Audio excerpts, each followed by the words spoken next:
तंबाखू आणि सिगरेट प्रमाणे आरोग्यास हानिकारक असल्याच्या सूचना आता समोसा आणि जलेबीवर देखील देण्याचा निर्णय केंद्र सरकार घेण्याच्या तयारीत आहे।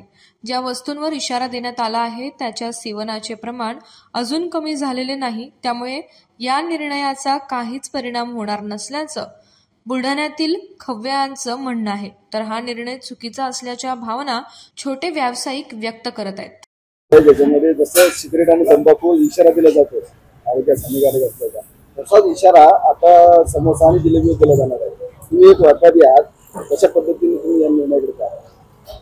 आता आम्ही भरपूर दिवसापासून हे व्यवसाय करतो, समोसे वगैरे हे विकतो आम्ही। आता ग्राहकांना आवडता ते नेहमी येतात खाता। आता आमच्याकडे चांगलं देतो म्हणून ते नेहमी येतात, त्यामध्ये काही असं दूषित काही हे नाही ना, त्यावर बंदी आणण्यासारखं।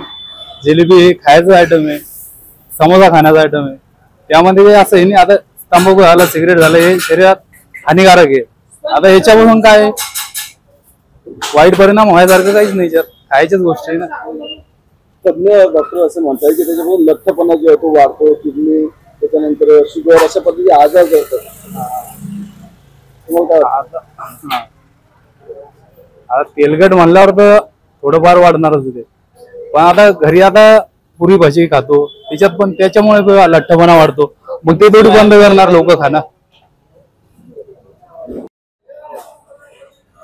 केंद्र सरकार आता एक नवीन धोरण आहे की समोसा आणि जिलेबी याच्यावर देखील इशाराच्या सूचना ज्या असतात, जसं सिगरेट आणि तंबाखू तसं सूचना देणार आहे। तुम्ही एक व्यापारी म्हणून काय केंद्र सरकार जे धोरण आणतं, अशा बऱ्याच गोष्टी आहेत। आता हे जे फूडच्या बाबतीत त्यांचं धोरण आणण्याचं चालू आहे की समोसा आणि जिलेबी खायची का नाही, आणि तिच्यावर जसं सिगरेट पान मसाल्यावर जसे सूचना येतात त्याप्रमाणे लावाव्यात।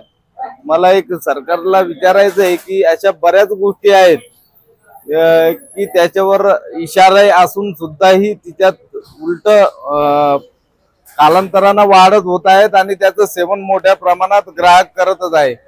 ठीक आहे, हा जो निर्णय येत आहे, समजून की सामान्य व्यवसाय करणाऱ्याच्या पोटावर गदा आणण्याचा प्रयत्न या ठिकाणी सरकारच्या माध्यमातून होत आहे। तरी सुद्धा जे खवय्ये असतात, ज्यांना खायचं ते खाणारच आहेत। आरोग्यास हानिकारक असलेल्या सूचना दिल्या जातात, त्याच पद्धतीने आता समोसा आणि जिलेबीवर देखील सूचना दिल्या जाणार आहेत। असा निर्णय घेण्याच्या तयारीत आता केंद्र सरकार आहे, तुम्ही कसं पाहता? तंबाखू झालं, सिगरेट झालं, ह्या गोष्टी शरीरासाठी हानिकारक असतात आणि त्याचे साईड इफेक्टही होतात शरीरावरती। कुठं ना कुठं आपल्याला हॉस्पिटल जायचं किंवा स्टमकचे आजार, कुपोषणचे आजार या गोष्टी घडतात। पण राहिला गोष्ट जिलेबी आणि समोस्यासाठी, तर केंद्र सरकारला माझं म्हणणं एवढंच आहे की जर तुम्ही समोसा जिलेबी बंद करताय, तर मला वाटतं की मैदा बंद करायला हवा।